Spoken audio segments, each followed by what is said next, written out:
Oi everybody, it's Jason Statham. This episode 31 of Birdcore.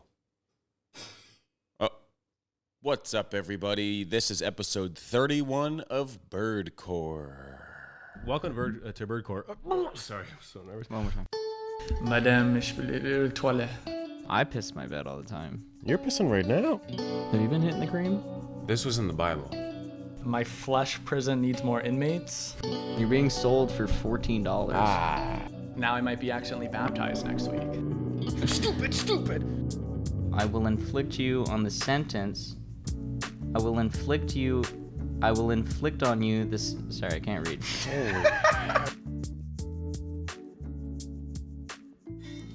That's right. Today we recorded an episode of Birdcore, and I was joined by a very special guest who is a friend of mine, a friend of the program. He's actually a returning Birdcore guest, which is crazy. We've never had a returning guest, but today we did. So we are going to jump into a conversation that I had with my friend Kirby Sloan. We talked about tons of stuff. We talked about the show Riverdale, but that didn't really capture all that wasn't the main topic. And we also spoke about Kirby's time making sketches, Kirby's time as a student, and he just graduated, so kind of what his plan is after that. If you don't know Kirby, he's a film director. He is one of my good friends, and we had a great conversation, great laughs, and it got really hot in this room, so we were sweating at a certain point. I won't tell you where. And so please enjoy the episode. Welcome. We're just talking about how I watched The Godfather 2. And then one. we're talking about Riverdale. Yeah, dude, first season is great. Like, that was routine viewing. Yeah. I was in the 8th grade, I think, when that came out. That was a good, that changed TV history. Riverdale? Yeah. Yeah. Also, I noticed you guys only had one bed. Where does Sham sleep? Dude, that's Sham's bed. I sleep on the couch. Okay, you're the couch. Okay, Yeah. That makes sense. Right there where your Does it ass pull out? is. Oh. Yeah, it pulls out, yeah. Okay. I was actually considering maybe pulling it out for this, but I think we kind of figured that this is a bit more professional maybe. I think so. But I'd like to do it at one point. Maybe. Just see it like a... Sleepover episode? I could put my feet Yeah. up. Yeah. It The could air be like comfy. this, right? But then everything would have to move.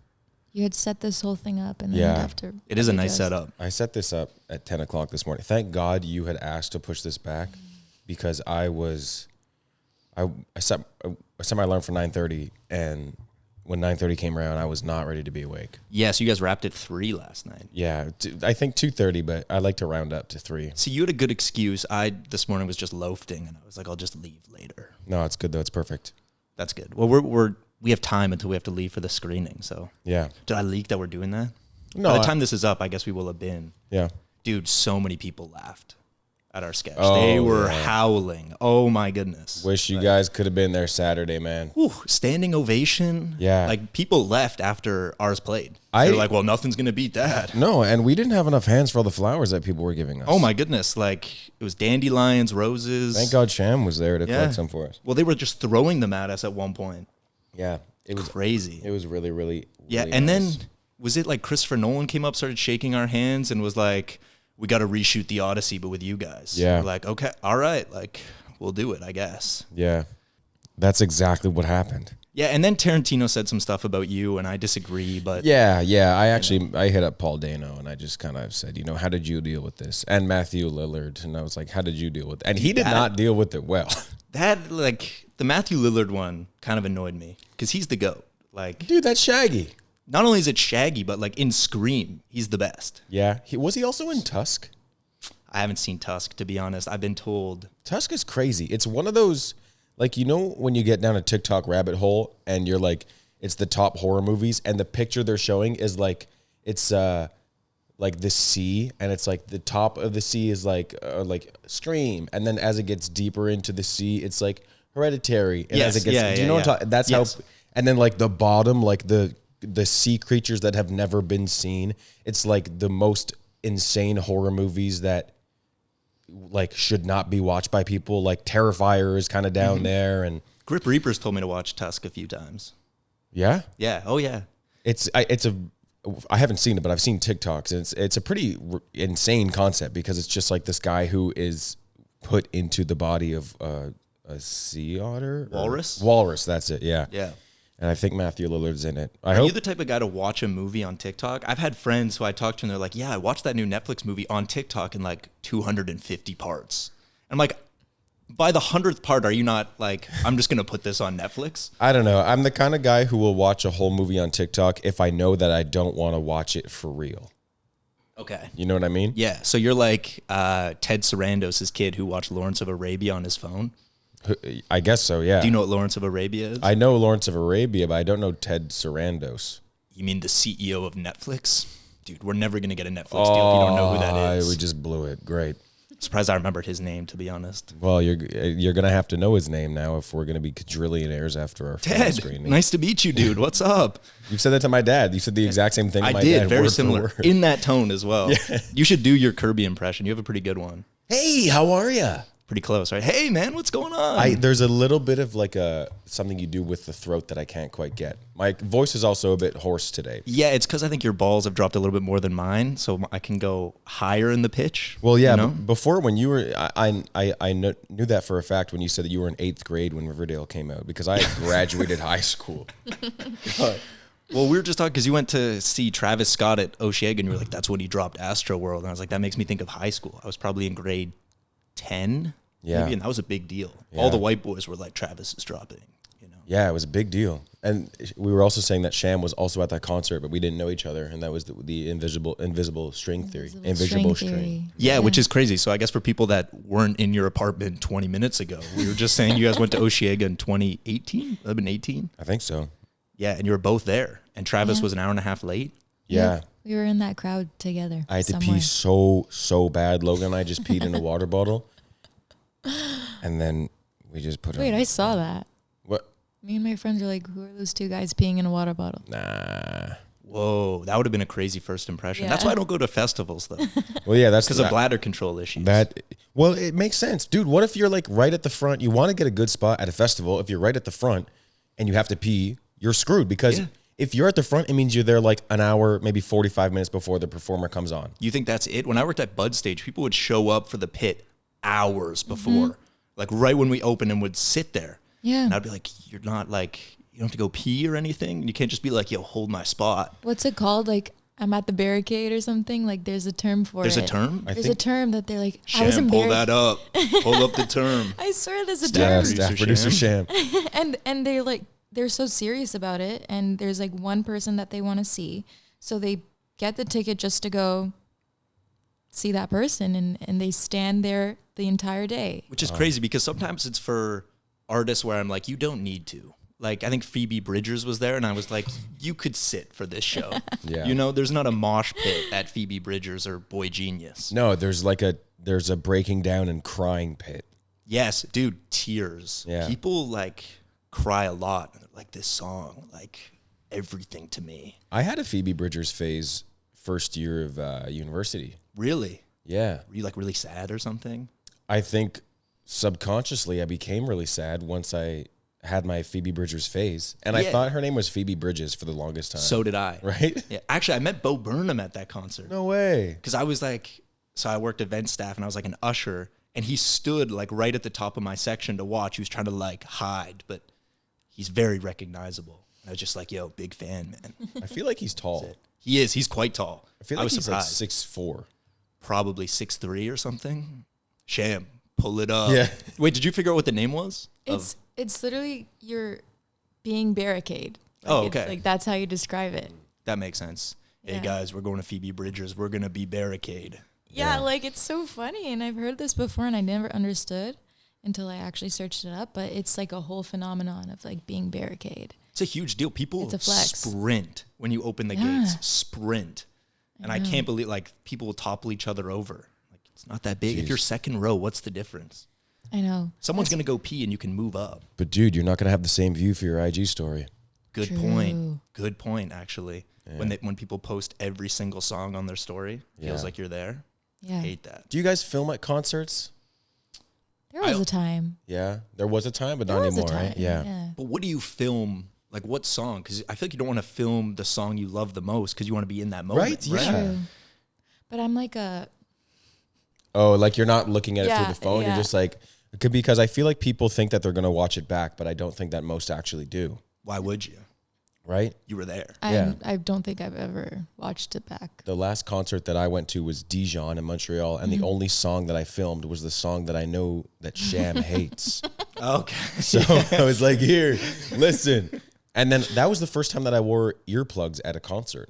And I would recommend it because I actually took the earplugs out for songs that I liked because I was like, I want to feel the sensation and my nervous system crashing for this song. No, you have to though. Like again, when I worked at a concert venue, I only wore earplugs. Really? Because eventually you're like, oh, this is going to damage my ears. If you're at a concert every single night, Yeah. I was like, that's oh, true. I got to protect my ears. Yeah. Like it became a point. But then if there is something you really like, you take them out and you can enjoy it. Yeah. I know I think my ears are already damaged. Sham this morning was talking to me, and I think at least 20 times I was like, sorry, what'd you say? Yeah, that's just called tuning someone out. No, man, I can't do that. different. I can't tune out staff producer, formerly guest producer Sham. Yeah, sorry. For people that didn't listen last week, you were calling her guest producer, Sham, and I thought she should be staff producer. I don't If it's a know, yeah. recurring role. If she I was got going to come in, like, promoted. right? But it's like a Thanks, staff Kirby. writer. You know, if you're going to be here multiple weeks in a row. I live here. Who wants some chimichangas? I just did those sound effects with my foot. It's going to be hard to do sound effects. I also don't think I need to do sound effects that much in this episode because... I think you should. Okay, yeah, but I have to do them with my foot.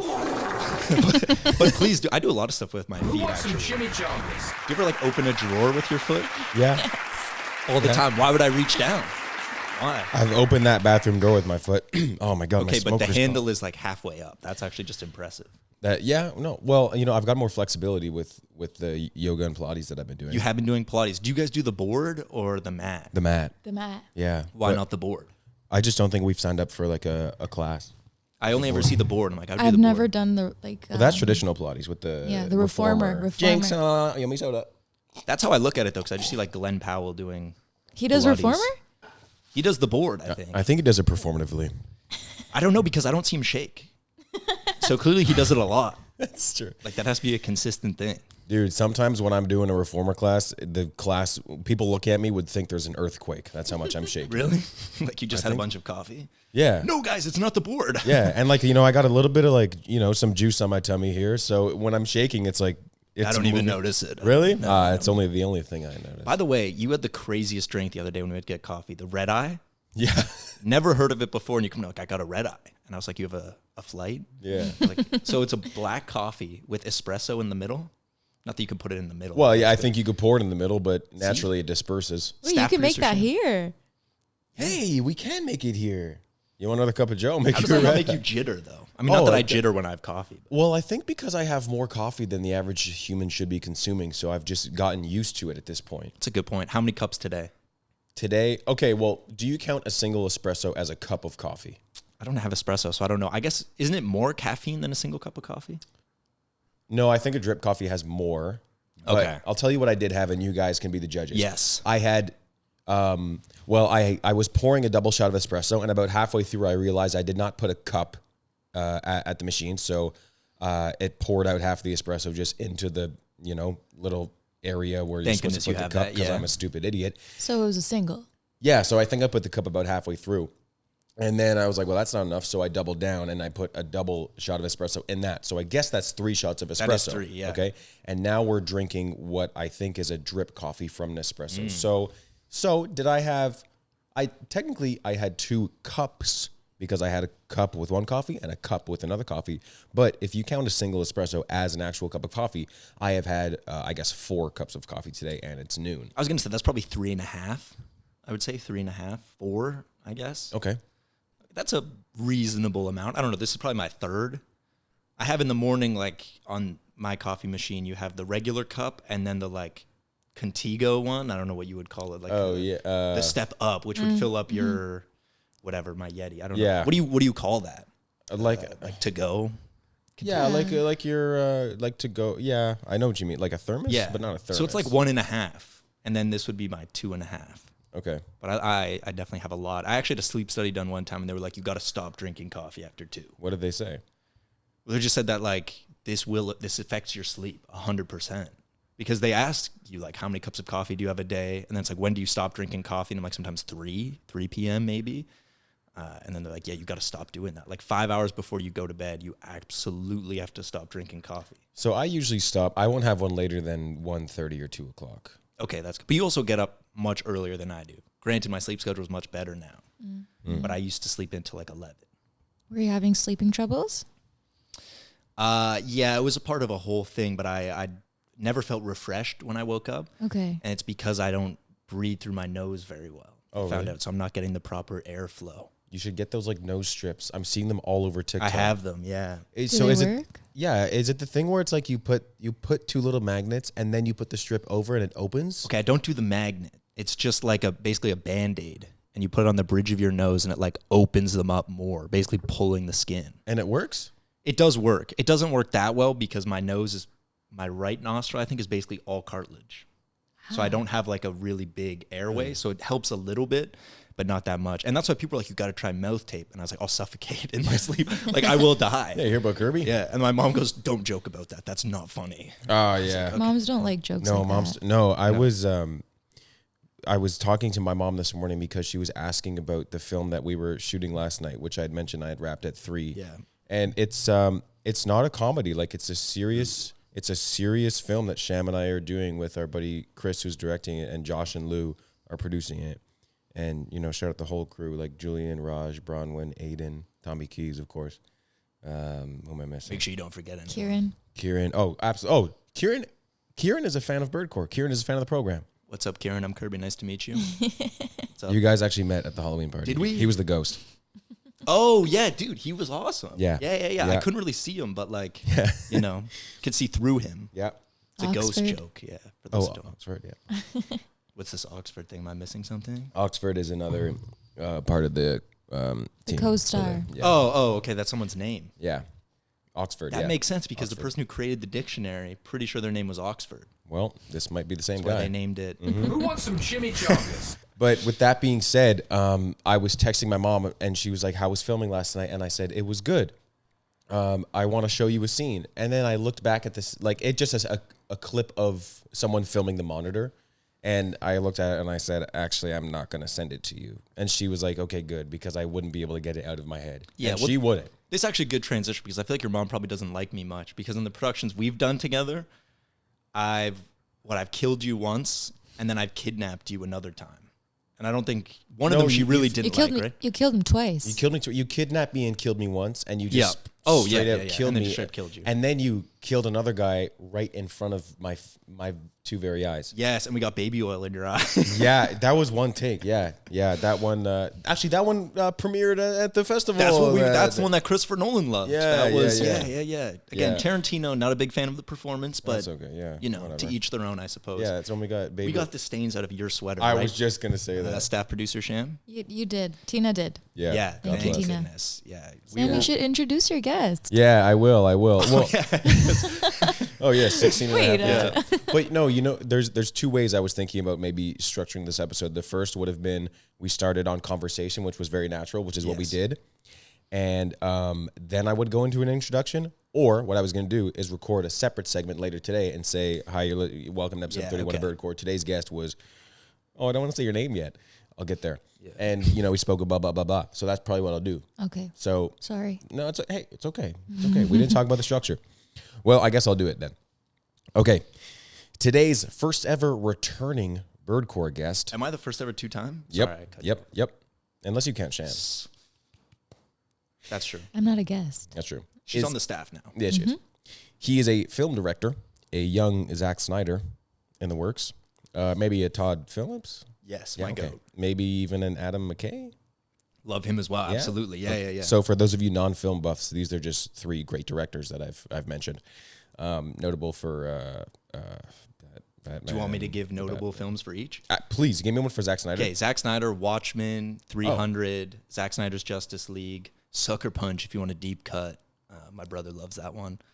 Then Adam McKay would be Anchorman, Step Brothers. The other guys. Of course, classic. And then you said Todd Phillips, Hangover, Joker, War Dogs, Road Trip.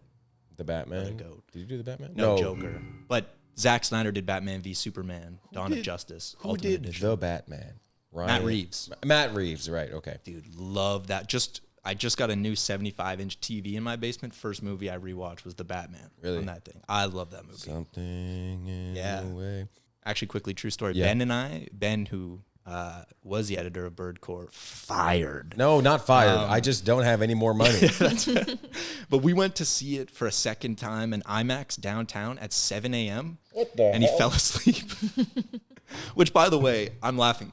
Should not be surprising. It was 7 in the morning. We live in Etobicoke. It took us like a half hour to get there. What theaters open at 7 in the morning? Scotiabank. And people wanted to see it at IMAX. 7 in the morning at a movie theater is when you go to the 1 a.m. screening of Avatar. Yeah, exactly. When you want to like see it right away. But it was like one of the only IMAX screenings. And I didn't see it in IMAX the first time. Oh, So okay. anyway, you had a more intro. I did, yeah, but I also didn't know Todd Phillips did The Hangover and Joker. What two different, like, Such range. right? But man, I've been saying this. I feel like a lot of comedy directors or like comedic people often go do drama and then blow people away. And it's Like like Jordan Peele, I guess. Jordan Peele is a great example. Even Seth Rogen, like he goes on Steve Jobs and delivers a great performance. That's true. It happens all the time. Even Adam McKay, or I guess would have been Don't Look Up. That's still kind of a comedy. Yeah, it's still so. my dad loves that movie. Controversial movie, I suppose. Yeah. Well, what I was trying to say with all that before is that today this guest is very talented, and I'm lucky to call him a very good friend, and have worked with him on a few sets. Some of which we do have some stories from those sets, Yes. and some memories and some loss of memories. He is a sport check demon as well, so if you need some New Balances, you know where to go. Welcome to the program, Kirby Sloan. Welcome back, I suppose. What the hell? We want some chimichanga. Chimichanga one's my favorite on the song. That Chimichanga is actually from Anchorman. Great movie. I was going through the sound effects, and I was just trying to figure out something to put on the soundboard. And when sometimes Apple Music will just start playing audio that's on your computer. Yes. So the first one was Anchorman. It goes alphabetically, and it was the scene where they're in the RV, and then Paul Rudd is like, "Ron, who's driving the bus?" And then Ron goes, "Oh, it's in cruise control." And then they're talking about, like, he says, the best purchase was getting this. What was it? The best purchase in this RV was this deep fryer. Who wants some chimichangas? Ron, cruise control just controls the speed, not the steering. And then they get in the whole Is that accident. Anchorman 2? I think that's the It's beginning Anchorman, of Anchorman 2. it's Anchorman 2 when they get the whole group back together. Yeah, and they're going to the funeral for Brick. Yeah. Brick Tamlin. No, this is after Brick's funeral. Oh, it's they after. pull up, Okay, okay, yeah, Brick yeah. was already there giving his own eulogy. Yes. Yeah. You mean, are you googly? Big Zoolander fan. That's in my top 4 on Letterboxd. Later in this episode, I want to go through some stuff Sham has reviewed. Absolutely. She's good at logging films, and I absolutely check do this. often. Yeah. We can absolutely do that. There's some controversial takes. We can do that whenever you want. Do you want to do that right? We can put it on the spot right now. You want to do that right now? Yeah. Wait. You can skip ahead in the editing, but I'm pulling this up. Hold on. I'm glad you came nervous. prepared too. Hold on. Don't it's be nervous. loading. You have good movie taste. Sometimes. Do I? Well, we'll see. Let's see. I follow Sham. I don't know if Sham ever looks at my reviews and goes. Of "What course the I hell?" do. Okay. Marty Supreme 4.5. I agree with. Thank you. That's a good one. You've only watched one movie this year, was Spirited Away. You guys saw the review. Oh yeah. Yeah, front row with the review. My neck still hurts. Dude, that's how I watched Iron Man with my family in 2008, and then it was symbolic when I watched Infinity War. I was front row as well, like this. I was like, whoa, full circle. Give Naked Gun a 4. That's good. Which Naked Gun? The original, the first one. Oh man. It was so funny. Yeah. Dang, you actually not many takes I disagree with. To Thank be honest, you. you gave a Real Pain 4. Wait. Didn't really like that movie, and I'm in it. You were in it. I know, Jesse and I Eisenberg. directed it. Hold Oh, yeah, on. You did direct it. Wait, Yeah. remind me. I have to see the poster. That's the one with Kieran Culkin. Jinx, give me soda. You both owe me sodas. Oh, you didn't like that one? Not really. They're pretty obnoxious. Also, like, who would put up with Kieran Culkin that long in that movie? And people in the comments are gonna be like, "Well, he's a mental illness," and that. Maybe I'm the wrong. My here. sister and I were talking about this. We feel like he plays the same character over and over again. He does, in for sure. Any different project. Have you seen Succession? I've seen a few episodes, Okay, and it's it's great. literally like almost like another universe, but the same guy. Exactly. But Succession is awesome because every episode the same thing happens, and yet you're riveted every time. Every episode's like, who's going to take over the company? I want the company. And then you're like, I wonder who's going to take over the company. But It's great. like to the topic of like how they change characters and stuff sometimes, wasn't he married in the first episode and then he wasn't? Or or the opposite. Something happened with his character in the pilot that they did not continue with. Kieran Culkin's character in Succession. Yeah. Now she's putting me on the spot. I don't know. It's like, I might have made that up. It was a while ago, but You might be Just- right. I only watched the pilot. I was waiting to it? see how his marriage continues in the series. no, By the way, I guys. don't think she's around. Adam McKay directed the pilot of Succession. Really? So Wait, really? all knowledge. Yeah, he did. So he created like the style because you can tell it's very like Big Short-esque. Yeah. You know, the way the camera Yeah. zooms and everything, just Yeah. without the confessionals, like the breaking the fourth wall. But Sham, I was wrong. Your reviews are actually really good. Thank You you. gave Gone Girl a 4.5. My dad and I always say, what a horror movie. It's a I've seen scary that movie. movie maybe like 4 or 5 It's times. a horror movie. I almost is. didn't hear the OR at the end of the word horror for a second. Did not say that. Did not say that. No, Mom. But no, your reviews are actually really good. Except you gave Baby Girl a 5. I know Horny that. movie. See, horny I'm movie. learning that too. That a lot of my friends watch that and they're like, "What?" But I don't Yeah. know why I enjoyed it But so clearly much. you like horny movies. I saw Saltburn a 5 as well. Watched that with Listen. my parents, by the way. Listen, You didn't know. I don't know. I didn't like I read know. anything about it. How where would you it's know? like, How would you know? watch this. And then that bathtub scene comes on. I gotta go to the bathroom. God. Yeah. Gotta- You know what? I'm actually feeling a bit dirty. The graveyard scene. Oh, I yeah. I was thinking about that scene yesterday. apparently that's improvised. I don't know if that's Oh. I true, heard but that too. apparently he Perfect. Yeah. really loved that grave. But I don't know why I was thinking about that scene yesterday. Probably because you're like Sabrina Carpenter. She saw that scene and went, that guy. That's Yeah. mine. Yes. He's for me. He's that the one. guy. Quickly interrupting this podcast to thank our sponsors, No One. Back to the program. You guys mentioning a second ago that Kieran Culkin playing the same character in every movie, and then it made me think that Jason Statham plays the same character in every movie. Oh, but I love it. And then I wanted to do my Jason Statham impression. I'm Jason Statham. I play the same bloke in every movie. Dude, I want Jason Statham. beekeeper. You got to do Jason Statham selling shoes, you know?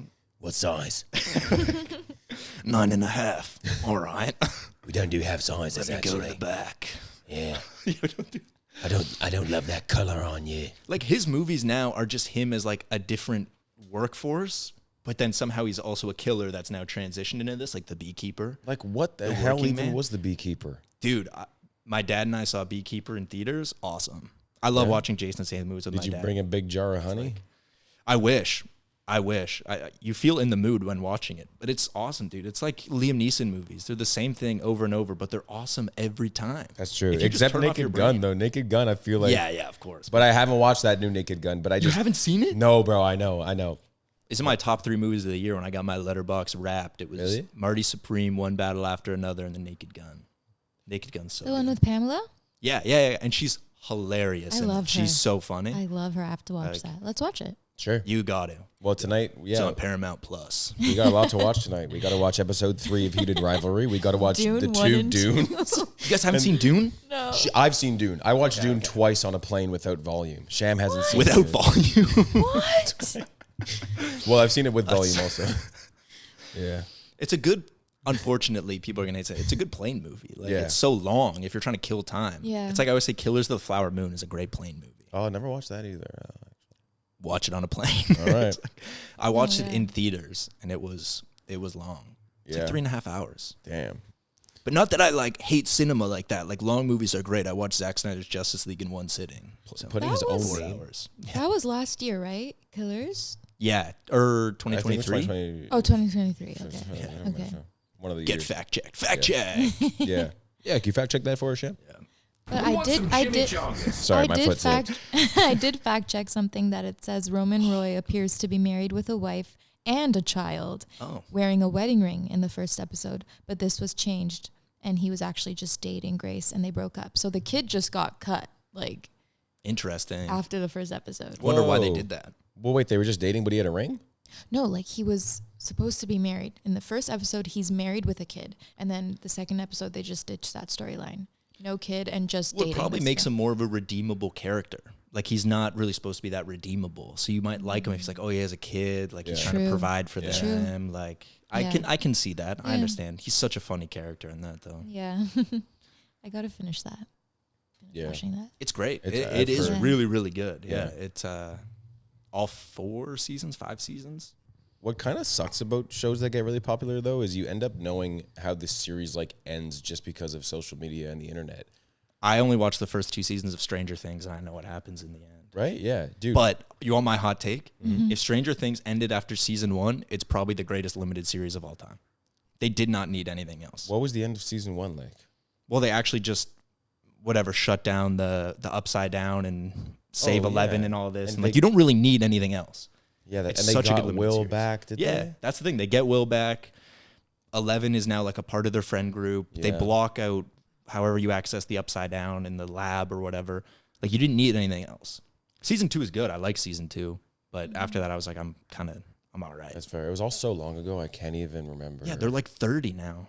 But I think people were upset that they're like, well, they all grew up so much. But it's also, there was the actors' strike. There was COVID.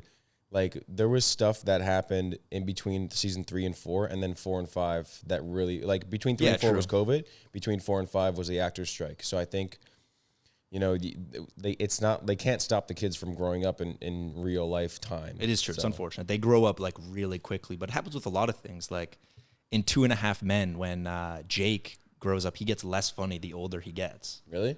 Well, man, when he's like 21, 22 and is just as dumb, it's not as funny. You're kind of like, oh, this poor kid, you know, like his life isn't really going anywhere. Yeah, he's just here to collect a check. But he's so funny in the original. And they bring in Ashton Kutcher.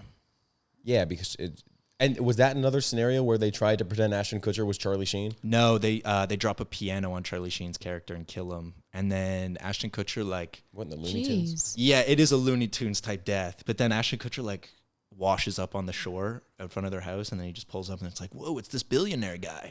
You should buy the house so we can still live here. Something like that. I tried watching. It's not. The producers love that idea. Yeah, Chuck Lorre was like, yeah, love Chuck Lorre, though.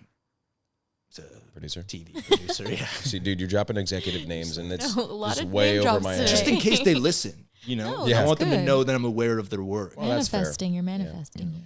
Kirby, I want to talk a bit more about you. Yeah, sure. Now that we're a full 30 minutes into the episode. That's awesome. Last time you came on Birdcore, and you had asked me, did I re-listen to the episode to see what we Yeah. talked about? Glad you did. Well, like we know, I had a late night, so I didn't. Yeah, good. But I plugged in into ChatGPT, and I was like, what did they talk about on this episode? Really? And It here's knew? here's what ChatGPT spit up. Last time on Birdcore, we talked about how improv helps with quick thinking and strengthening actors' performances. We talked about the value of every person on a film set. Mm-hmm. We spoke about comedy as a structural and emotional tool. Mm-hmm. We spoke about humility and collaboration over ego, and how no one person makes a project alone. So I guess there was nothing funny about the last episode we did. Very funny. No comedy whatsoever. All we did was talk about, I guess, I don't know, performing and film sets and crews. Because I was last minute. No, I was like a last minute step up. yeah, I ran into you in the washroom, and I was like, you want to come on my podcast? We were in a break on improv, and I went to the bathroom. You were like, hey, I had a guest drop out tomorrow. Want to come on the pod? I Yeah. was like, sure. I'd only made one movie at the time, so I don't know what I was yapping about. Yeah, that's kind of what I want to talk about. Was I only the reference I had, because I didn't know you very well. I just knew you as a curly-headed blonde kid Yep. who liked the Bills and made this movie. Yeah. But now there's a lot more that we can discuss that you've done. Lot You know, more, since yeah. then you've thrown 2 film festivals with your buddies. You've made 4 or 5 sketches. 5, I think. 5 yeah. sketches now. You 6 graduated. if you include the plumbing. I Oh guess. my God! Yeah, Technically. you did that. You graduated. You all the while have still worked at Sport Check. You just told us some really exciting news before we started recording that I'm gonna let be a secret. Yeah. Yeah, that's that. Is there anything else that I missed in there? I returned to stand-up, I guess. Last time we probably talked, I did stand-up between like the ages of 16, 17, and then the last year I did a lot of stand-up again, and then I stopped doing stand-up again. Where are you at now with stand up? I'd like to dip back into it again, but I just much prefer the filmmaking and the collaboration. Like, we have such a good time making those sketches. It's much better to collaborate on comedy. Like, do you think this is funny? How can we make this better? Than just me being alone, being like, this might be funny. Like, I don't know. And then going to a dive bar on a Tuesday. Did stand up get you into like filmmaking? I think more so. Yeah. Because I was like, oh, this is much more my avenue for comedy. And then just like collaboration. I do like stand-up because I like the performing aspect of it, I suppose. Like, I think we've talked about this before, because with stand-up, you get an immediate reaction if something is funny or not funny. They'll like, you say the joke, and then people either don't laugh or they laugh. And then in filmmaking or the sketches that we do, you just have to trust a joke because you don't know how it's going to land. And then I suppose we kind of release them online without a screening most of the time, so you don't know where people are laughing. Like, I would like if today, especially when we screen in Christopher Nolan, whatever. Well, yeah, 2 days ago. But today, when, the timing's all weird. Yeah, like just to see where people laugh is super interesting. Like, we screened 2 of the other sketches, and it's cool to see what people find funny and what lands, what maybe doesn't land. And you just can't adapt to it the same way. Where I can't go back and like, all right, we'll reshoot this scene and then see if that lands better. But the collaboration is great. Like, I think, not to gas you up, but the elevation of material sometimes. So the one we're screening today, There's No Time. There's a joke at the end of it after Sal gets killed in front of you and you start running around. A lot of people didn't understand. I wrote a joke where you're like screaming, oh, zigzags, they can't hit me. It's because I learned in jiu-jitsu, if someone has a gun, you don't run away in a straight line because then they know where you're going to be and they can easily shoot you. But if you run in zigzags or an unpredictable pattern, it's harder for them to figure out where you're going to be and shoot you. You learned that in jiu-jitsu? Yeah. Well, like self-defense. You guys use guns in jiu-jitsu? They had like wood guns, yeah, and they'd be wow. okay, and you learn how to like either get the gun out of their hand. You know that pull the clip in of The Equalizer when Denzel flips the gun. Yeah, that exactly. We learned how to do that, so I'm basically Denzel. But yeah, and then they're just like, you'd run in zigzags, and then I was like, when you're panicking, I'd probably talk to myself and be like, oh God, and relearn my training, zigzags. And the way that you elevated that joke, because so many people, when they read the script, were like, I don't get this. Like, what do you mean zigzags? I was like, just trust me, like, it'll be funny. But your elevation of that joke, and then you can even play the clip now, you improvise something where after doing the zigzag, you're like, oh, he won't shoot there twice, and then like stand by the tree, and that was so funny. It's one of the times on these sketches where I think it was hard for me not to laugh behind the camera.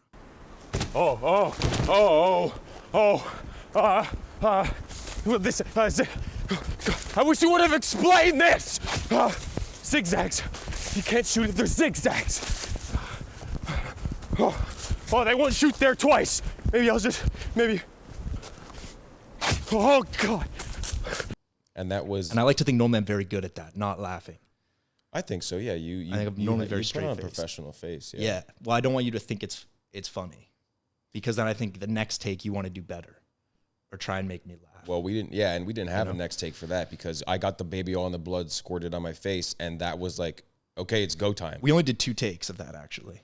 We did 2 of the like wide shot where you're running around. No, we didn't do... We did 2 takes? We did 2 takes of that wide. And I think the second one was the one where you improvised that they won't shoot there twice. And then I was like, boom. And then I'm pretty sure you added a gun, a shot sound effect. That was you could very subtly hear. Shout out David, our sound mixer. That was him and Ben kind of came up with that, where Ben was like... Shout out David and Ben.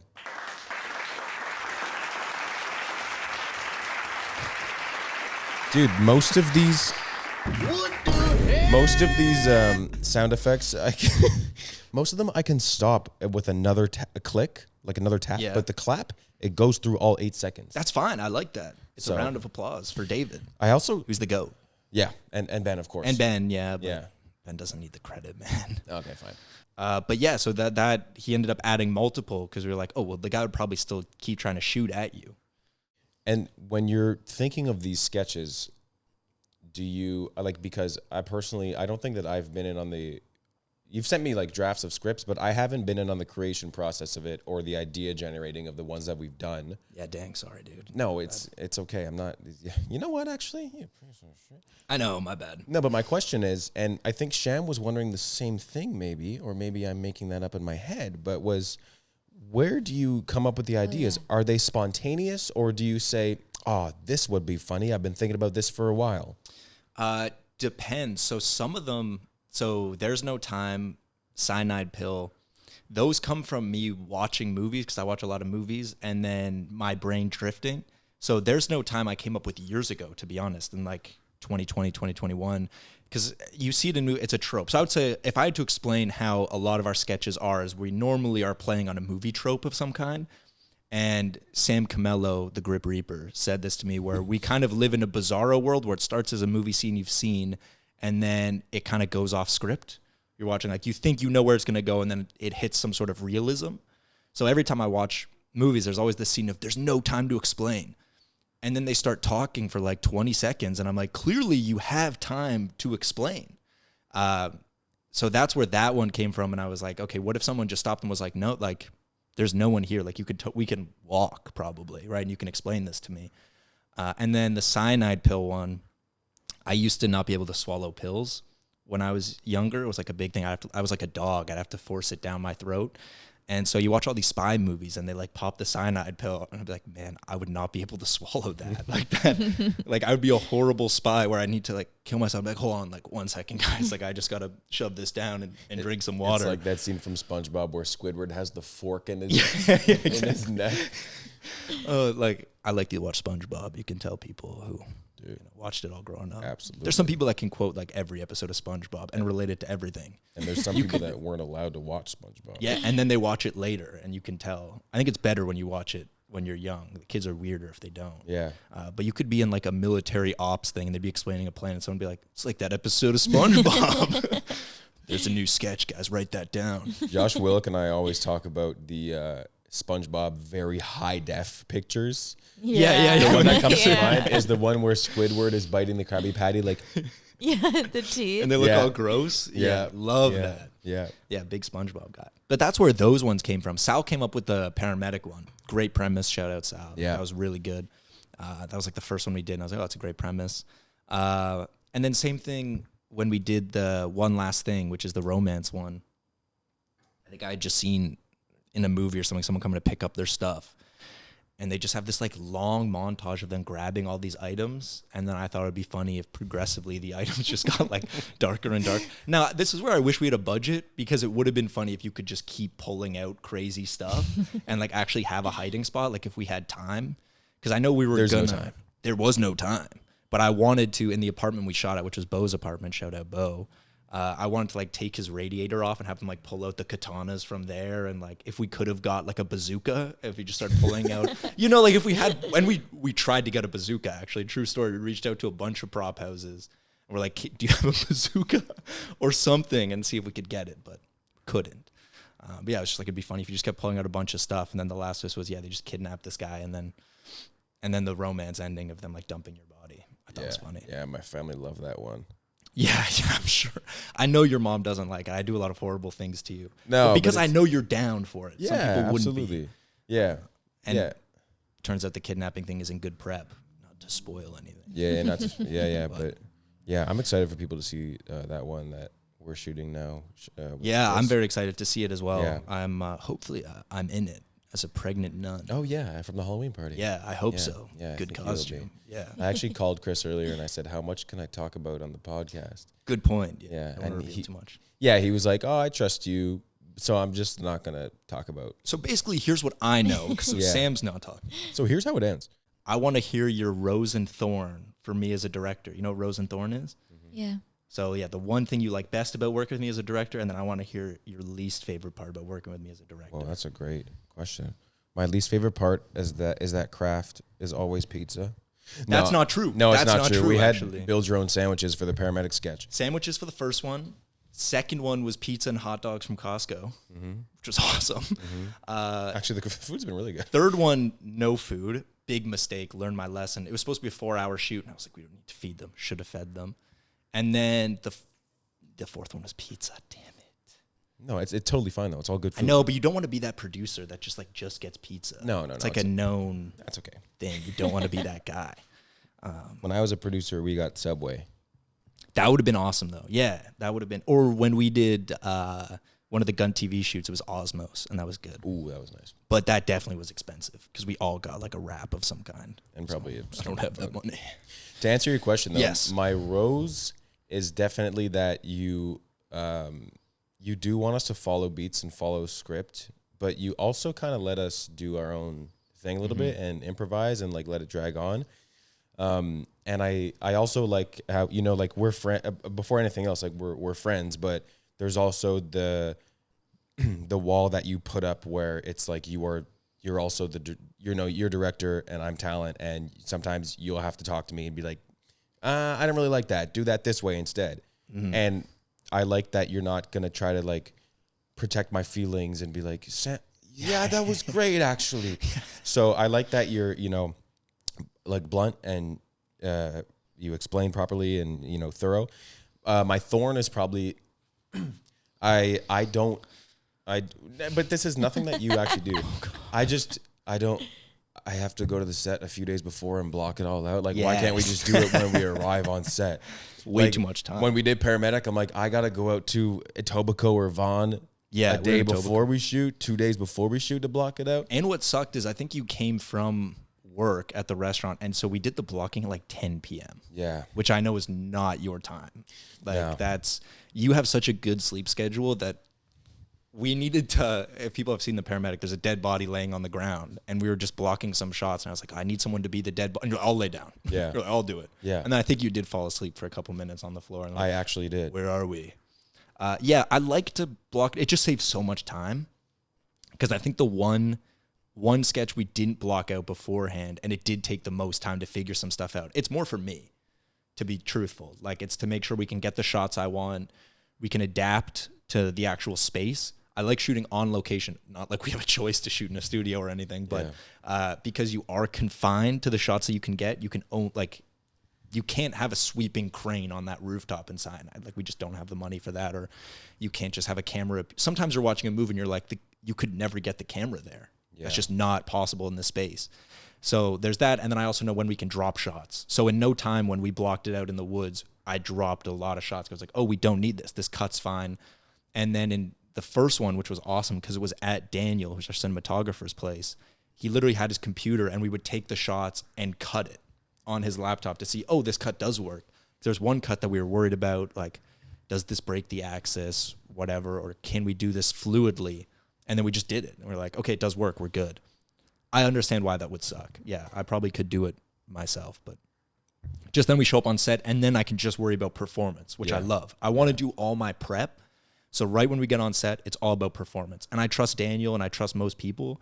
So most of the time, I have a director's monitor, which is awesome, and I love it. I never had that before until I started working with Daniel, but I never really look at it. I'm normally actually looking at you, and that's the fun thing. Now, do you want my rose and thorn for you? Yeah. Okay, I thought I would bring it prepared. My rose is easy. You're a 1-2 take guy, always, which I love. You nail it within 2 takes, at least what the script says. So then that way I can come up to you and just be like, do whatever you want. Mm-hmm. Because then we have room to play and do whatever. Obviously in the last one we did where you're just tied to a chair and you have no lines, like there's not much we could do. You just like break free in the scene. You're like, yeah, I think my character would actually break free and beat them up. Yeah. That's how I see it ending. Yeah, I actually see me winning. Yeah, and I'm not shooting it otherwise. Yeah. It's in my contract. Well, I wouldn't have any other actors, so you probably could have got away with that. I don't know what my thorn would be. I think my thorn is sometimes your improv is funnier than what I wrote. Oh. Probably. So it's, God damn it. That's such a complimentary thorn.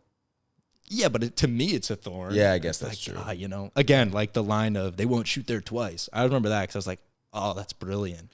But I love that. And actually, my thorn is sometimes you give me too much in the edit. So you posted the compilation on Call It, where you had so many lines and ways that you would say to Sam to like, grab this thing, grab this. That made us laugh, that it's hard for me in the edit to pick what the funniest is. And I just want to use them all. And we did use them all in Cyanide.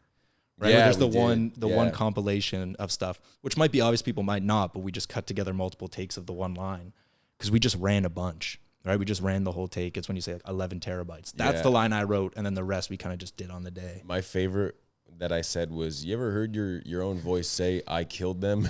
We have. And then he's like, Sal nods. Mm-hmm. Mm-hmm. That made us laugh a lot. How much evidence could you possibly have on me? 11 terabytes. Netflix already bought the rights to this. You shouldn't have Googled how to rob people and kill them after I robbed them. Reddit. You ever heard your own voice say, I killed them? We have. Mm-hmm. There's one of those I wish I cut. And that's like the Netflix. I think Netflix already bought the rights to this. I kind of think it bogs it down and the rest are funnier. That was kind of a funny breaking of the fourth wall a little bit, though. Little bit, yeah. Like and Netflix that's why bought the rights to this story that we're shooting right now. You don't even know who Ted Sarandos is. Yeah. Call back. Yes. But yeah, that's why sometimes there's just too much. And so it's hard to pick a take. And we try different things in the edit, but it's a good problem to have, I suppose. I would say so. But to your point of the rows where, like, I actually don't like sometimes how structured I have these sketches, because I think sometimes it would be fun if we were in an Anchorman scenario. You're talking about that a lot, or those movies where they have lines, but it's more going to come in and just be like, they're going to improv and play. And I would like to do that at some point where we have something that's just, if you watch the sketches, they're very structured. There's No Time Today was super structured. Like there is no room for improv minus the one time at the end. And I am such a fan of comedy and I'm a fan of you that I wish one day we could just show up and be like, let's run 50 takes. Like, let's just do it until we have something hilarious. Or then I have all those options. Something to work on in the future for sure. A lot of the sketches that we have shot, we mentioned there's death and there's blood. And oh, also, did we block cyanide pill? No, that's the only one we didn't because we couldn't get access to the rooftop until probably we shot. Probably would have been the one to block. Totally should have because we do a safety walk. I would have been but regardless, there have been a lot of deaths and blood and kidnapping, whatever. What inspires this kind of slight touch of gore in your comedy sketches? I find it funny, to be honest. That's all it is normally when I'm writing these, I'm like, the funniest thing is to kill. Okay, so if we were to go each one, the first one with the paramedic, Sal and I had a tough time coming up with an ending that we really liked. And then we just started having this idea of like that motivational speech of like, you're going to hype him up. Like, we got to save this guy. And then what if he just dies? And it makes sense for that sketch. And I was like, that would be funny. And it is the guaranteed laugh in that sketch. When we screened it and when I show it to people, 100% I know they're going to laugh at that and always gets a laugh, which is great. There's No Time. It took me a while to crack that one, but the whole idea was just like, you know, I wanted the audience, whether this works or not, to think that Sal is crazy and that you do have time. Like, I want you to be the believable, relatable character of like, yeah, they clearly have time. So the moment that they're fully on your side, there is no time. Like, Sal was right. As crazy as he seems, like, just to kill him right away. Because he's also in the joke is he's actually about to explain what's about to happen. He's like, fine, you want to know? And then just kill him right away. So again, thought that was funny. And then the third sketch was a cyanide pill. So again, it's a death-related thing. I will say my own thorn for me is eventually I was like, gotta stop ending sketches with killing people.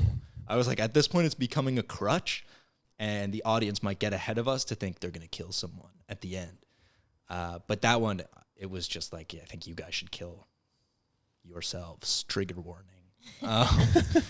But I don't know. That one, maybe there was a better ending to it, but it was like if she could flip the tables on you guys. And then, well, I guess the main joke was Sal then being like, you want to see how you do it? Fine, I'll show you. And then I think it's a funny line when you're like, wait, no.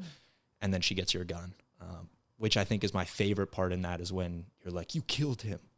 My part, and then you have no gun. And my best friend. Yeah. And then you like look, your reaction to that is the best. Yeah. And you like reach and then look up like, oh dear God. Yeah. That would have been the line if you didn't just sell it with the reaction. But I actually didn't like my takes in that, but we weren't able to redo those takes. But I didn't love how I felt it was very like, I thought it was very corny of like, you killed him, my partner, and my best friend. But that's why I thought it was funny. Yeah. Is that it good, is like a corny line of you being like, you know, you're a spy and you're like, this is my best friend. Yeah. Like, what the heck? And then die together. Yeah. And also we had limited time. I remember that shoot. The problem was it was going to rain. I think it had started drizzling a little At the bit end, too, we were just like, yeah. we have to go. And I remember being very stressed about that. But also we got so lucky with that one. Like, people don't realize, first of all, I'm so proud of that one. And I think it's the best visually looking because when you watch it, we replicate a spy movie like almost perfectly. You look at it and you're like, this is a spy movie. And that's because we picked the date to shoot that weeks in advance. And then we just got lucky that it was cloud cover, which is what you need to have that look in order to desaturate it. Shout out Phil, the colorist who did that. Love Phil. We're going to see him today, which was technically 2 days ago. Whenever this yeah. comes out. Yeah. And, you know, Christopher Nolan didn't really say hi to him, which was weird. Like, Yeah, he kind of I brushed him actually was off. surprised, yeah. I thought that was odd, and I thought they were boys. Yeah.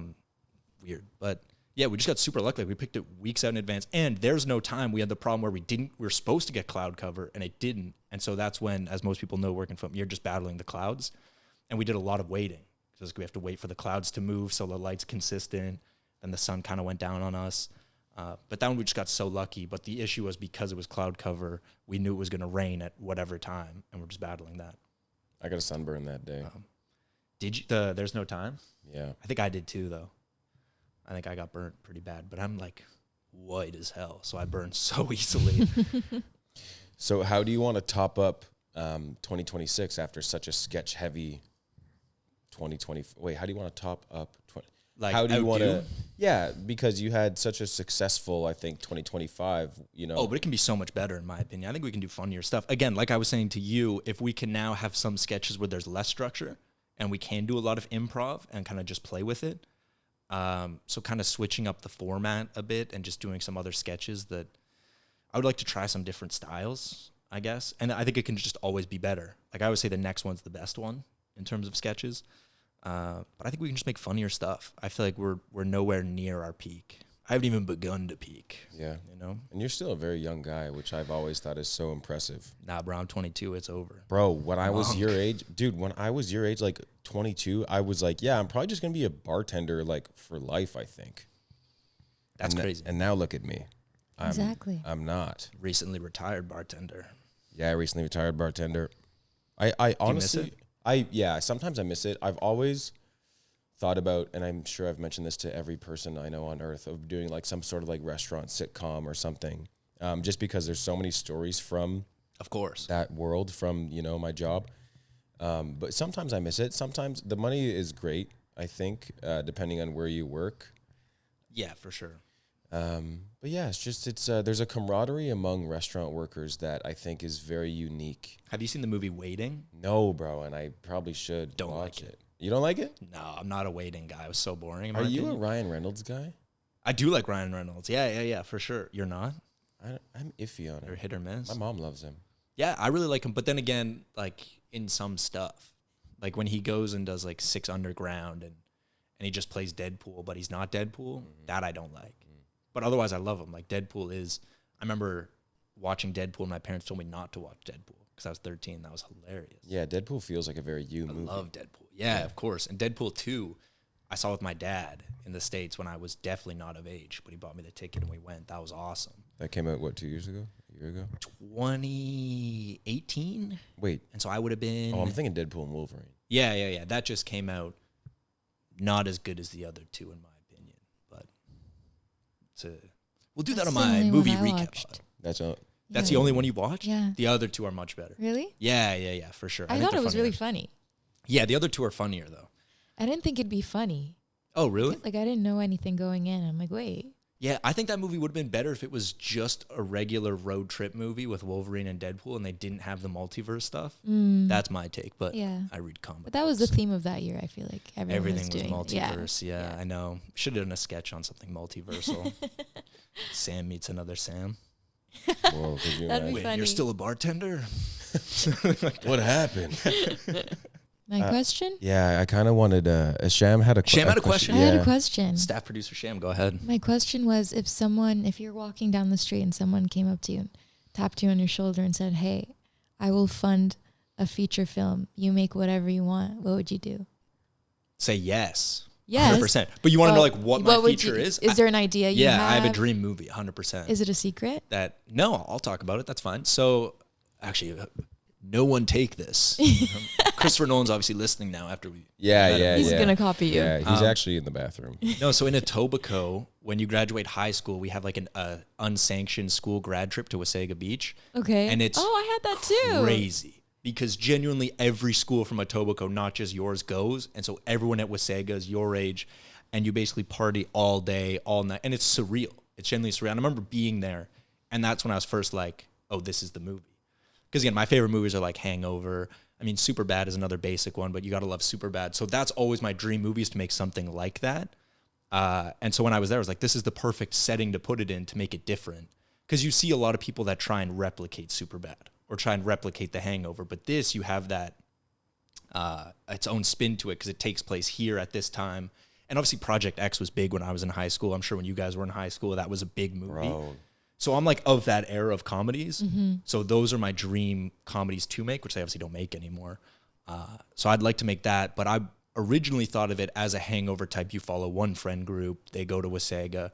But over time, I've realized I'd want to make it more like Dazed and Confused. So you're following multiple friend groups, and then it's how they intertwine. And more White Lotus-y, if you guys watch White Lotus. And I'd want the dynamics, like you see these people intertwine, and then will people someone just die? make poor decisions. No one will die in that one because that I don't know. That is too dark. I don't know. I know you, man. Yeah, floating. That is too dark for that type of movie. So it would be like grade 12ers Yeah, but on then- their grad trip. But then also, which is, most people are like, you don't want to make a sequel. Then my dream prequel, I want to do the 8th grade grad trip to Quebec City, because I did that in the 8th grade. Ontario, yes. Oh my goodness. But that to me is almost better, because also I think 8th grade kids interacting with Quebecois people is so funny. And I remember that. Yeah, you think that's funny? Oh man. And like maybe they like get into some like Quebecois girls, and then the Quebecois guys understand them. Nah man, that is my girl. And I'd want George St. Pierre in it, of course. But Where'd they take you? You went to Quebec City? we went to Quebec City. So I guess in Ontario, the two is Ottawa and Quebec City, right? Those are the two. I had a strike that year, so they didn't take us anywhere. What? Yeah, we went to Second City. Oh. Yeah. To see improv? Yes. They took us to Second City and then a Blue Jays game because The we whole couldn't grade? go. Yeah. Okay, that's But it was we had 2 grade 8 classes. It was not. Oh. Yeah. okay. Like that's pretty cool. But we were supposed to go to Quebec. We just got robbed of it. Yeah, I don't know why they think kids would enjoy improv. It was like in the 5th grade, they took my class to the opera, and I got Yeah. kicked out. I got kicked out of the opera because at the time it was the funniest thing I had ever seen in my life. Dude, it's a grown man going, oh, and like hitting all these notes, and I just kept couldn't making control my friends laugh. And it was also one of those things, like it's now a common meme, but when you look at your friend, Yeah. and I just Yeah. could not stop laughing, and they kicked me out, and I got like reprimanded. Like the fact that they let us come here, like it's a big deal. Like we had to fight this and say, no, our kids are responsible, they're of age, like they're going to appreciate the arts. And it It's was- like when your teacher comes back after having a supply teacher Yeah. and then they have the note. I have never in In my my 20 years of teaching received something like this. Yeah, and they said it was like a big deal. Like they had like kids go to the opera in however many years, and we were the exception because I was in a gifted program. They're like, we said we could handle it. Funniest. I think to this day it's probably the hardest I've laughed because I couldn't get over like why is the guy singing like this? They never went back to the opera after that. Probably they got not. banned. It's definitely my fault. Dude, that guy got home and looked in the mirror and was like, is this what I'm meant to be doing? Just Kid laughed at me. that kid in the balcony. Yeah. Kind of laughter. In grade. In the mezzanine. Yeah. But I remember even being like out when they kick me out, you can still hear it. And so I'm You're just in the dying of hallway? laughter in the hallway. Dude, one time, I think in grade 3 or 4, which again is like a very like, everything's funny to you at that age. Yeah. And even adult, I think, Yes. like mature. We Yeah. went to a play. Yeah. And we were sitting way up in the back. And I think this one kid, like, you're young. You don't understand, like, sometimes there's intentional pauses in acting and whatnot. And there was this really long pause at one point. And this kid sitting next to me from the back row, he goes, "Get on with it." It was crazy, bro. And we were all like, ah. And then he got kicked out. And then even the actor was like, I feel bad. yeah. And I can't remember if they acknowledged the kid, the kid yelling. Oh my God. Whatever. Start over. Yeah, the kid yelling from the back. But I just remember there being like everyone kind of like started laughing and giggling, and I felt bad for like the actors. But dude, it was funny for a little 3rd grader to, yell at you like that. Oh man, That's why you need improv skills, I think. Even Yeah. as a play performer, so you can just adapt to it. yeah, absolutely. If you could like say some line and like salvage it, I guess. Isn't that like with hecklers and stand up? Yeah. Like you just gotta. I used to get not heckled a lot, but like when I was 16 doing stand up, like people would say something like, "Are you even old enough to be here?" And how would you respond? Say something about like old enough to do their mom or something. I don't know, Yeah. 16. It was Yeah, always yeah, something yeah. like that. Like I don't know.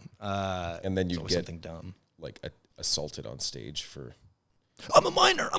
Yeah, exactly. Don't hit me. Have fun in prison. Yeah. But yeah, those would be my dream movies. And then the 8th grade one, I'm hoping that the first one would do well enough that we'd get more money. So then the 3rd act could happen at the Chateau in Quebec City. Because I'm always like, that's just such a cool set piece. That's cool. And like and also during the 8th grade, I remember the big thing was at the end of the trip, you had like a dance. Wow. And everyone needed like a girl to take to the dance, True. and there'd be something like that. But even just the idea of them like sneaking out of the hotel and would you play mini sticks in the hallway, or one kid a couple doors down would bring their PlayStation. You're like, we got to get to his room. Like we got to play Chell, like Yeah. or whatever it was. And they would have the Yeah. lockdown, right? And the teachers would come check, make sure you're in at curfew. All I wanted to do was sneak out. We had a pool. Our window faced the pool, and we're like, we got to go to the pool. We got to go. And I don't think we ever like actually snuck out, but super fun. And to me, I guess what I love about those is, especially at that age, what freedom is like. That little bit of freedom, like you're away from your parents. It's just like the ultimate drug at the time. Like, oh my God, like my parents aren't here. Like you would unleash a different side of yourself. No, that's a good point. Yeah, that's just the biggest thing. Like even on a night out, when you go to a party, it's like the biggest hit of freedom, and then you just thought you could do whatever. And especially like when you're younger, if you would like bounce to other parties and stuff. Like I used to have a buddy of mine that would always be like, we're 03. I'm born in 2003, and you'd always refer to your age as like 03. And we'd be at a party having a good time. Then he'd come in my ear and be like, I've got this 04 party. Like the Uber's here in 4 minutes. You in? And you'd just be like, yeah, I'm in. Let's go. Whatever. Like I miss stuff like that. Now, if you were to go out and someone's like, we're bouncing here, are you in? I'd be like, oh, how much is the Uber? Like how far away? Yeah. And you just don't have that anymore where you're like, I'll stay out however late. Or you'll like text your mom, you had the curfew, and you're like, the Uber's just not coming. Like, I don't know what's going on. I remember, I think the first party I went to, I got so drunk. I was trying to order an Uber home, and I signed up to be an Uber driver. And I woke up, and I had all these texts, but like, finish your sign up, like upload your driver's license. I was like 16. I'm like, what did I get into last night? Wow, it's better to wake up to that than to wake up to be like, you completed 5 trips last night after being like, drove someone around. oh my Nowadays, gosh. you'd probably sign up for like Uber Eats. It's like, you completed 5 Taco Bell orders last night. Yeah. What the heck? Yeah, I always wonder about what it would be like to be a Uber Eats driver or DoorDash. I almost signed up for it once in like 2018. I was like bartending, and I guess I just wasn't very fulfilled, and I was like in CJEP, and I was like, yeah, because Uber Eats would have fulfilled you. Like you know, bringing a skip the dishes order to a family of 4 who just didn't want to cook that night. This Should've is skipped what, that. Yeah, John Hamm. Yeah. Should have, and now Seth Rogen. Yeah. Oh yeah, and those are good ads too, actually. Yeah.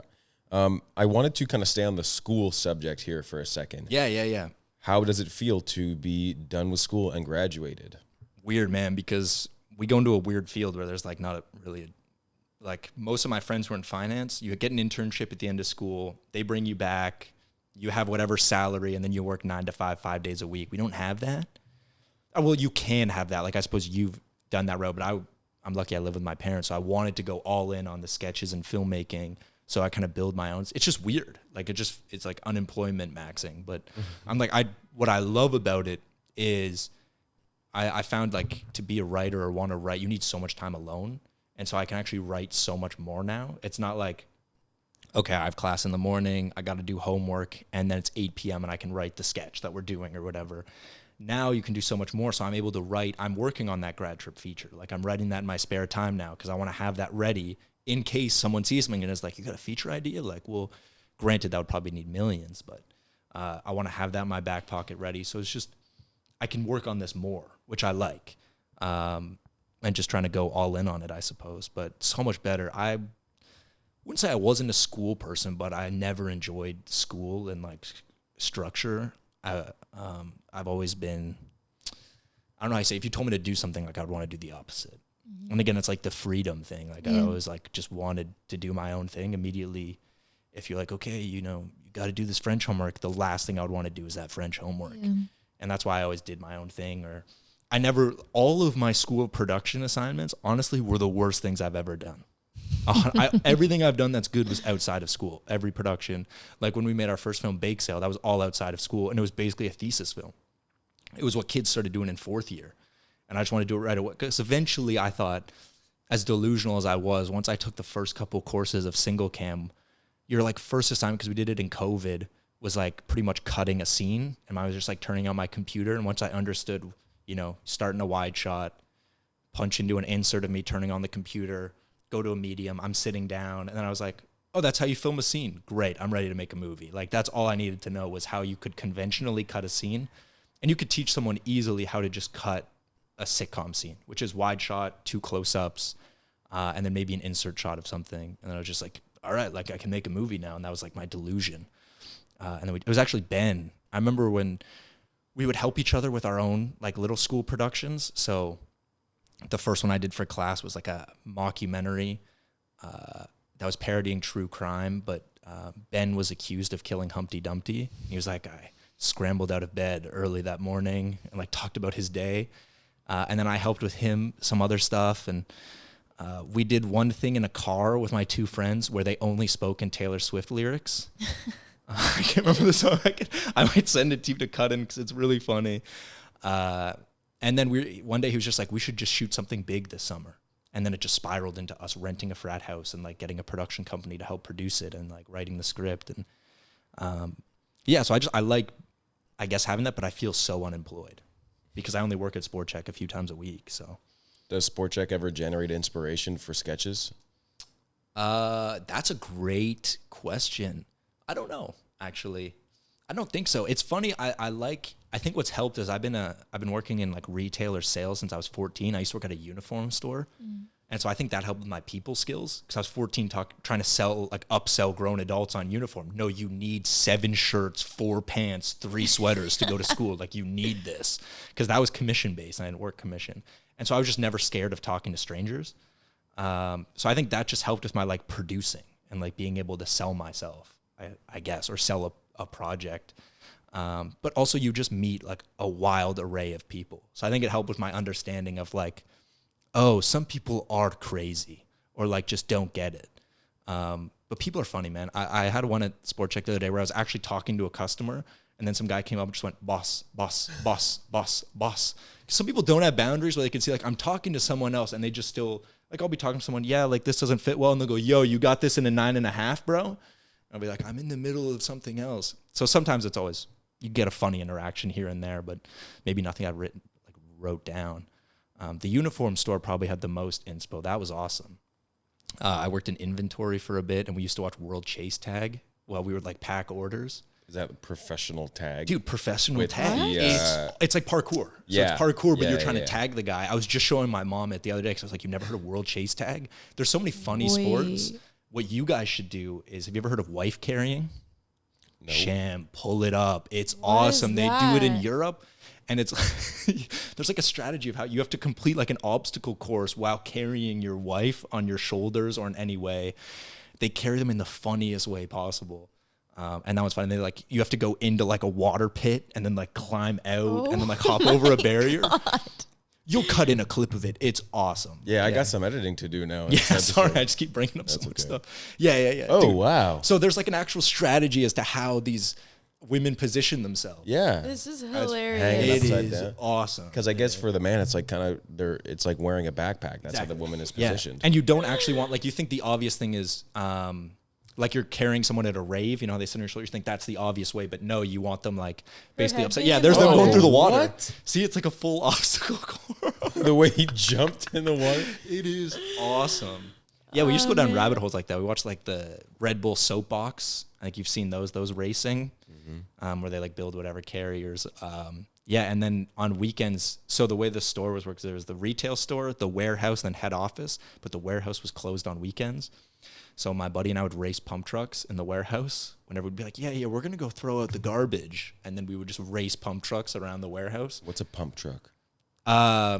When you're picking up like boxes or whatever, you slide it underneath and then you pump it up to carry them. Oh. I'm explaining this very poorly, but you probably see they do it on skids. To pick up a skid. I'm picturing Family Guy cutaways right now. This would be a Family Guy cutaway. Yeah. And it's just, I guess how you carry a skid. You like slide it in the skid and then you pump it to raise the skid so it's not on the floor. It's like when Peter tried to pick up the whale that washed up on shore and just stabbed it. Your whale come. I have a shirt with that picture. It says whale come. Yeah, but it's not COME. Yes. It says your whale come. But, well, you can picture it. This is a Family Guy cutaway. But yeah, that one was always funny. My mom has always said to me, like, there's a show in Uniform Salesman. Because it's weird. I'll meet people. I met your DP on this film, Julian. And he was like, really? I went to Philip Pocock and I was like, oh, yeah, you guys got the dry fit shirts, right? And you wore those khaki pants. He was like, how the hell do you know this? I was like, Oh, so these are school uniforms. Yeah. Or can it be any uniform? School uniforms. Oh, okay. But then I did some road shows where I sold like janitorial uniforms.